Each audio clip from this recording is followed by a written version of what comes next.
Hey guys, and welcome back to this channel. In this video I'll be showing you guys how you can make an image like round in Google Slides.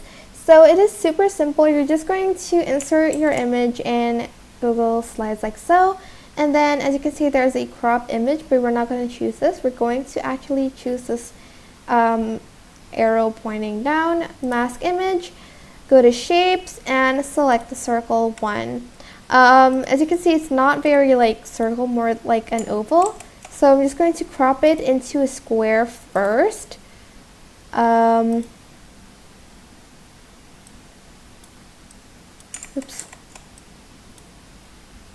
Kind of like a square, so make sure your image is a square first, select it, and then you can go to shapes and then it'll be like a circle-ish.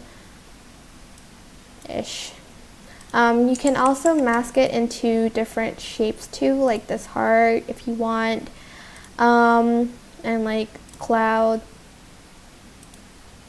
just a lot. But yeah, that is basically it for this video.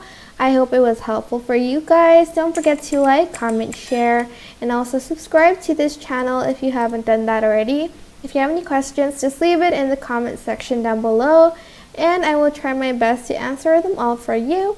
Thank you so much for watching. Bye!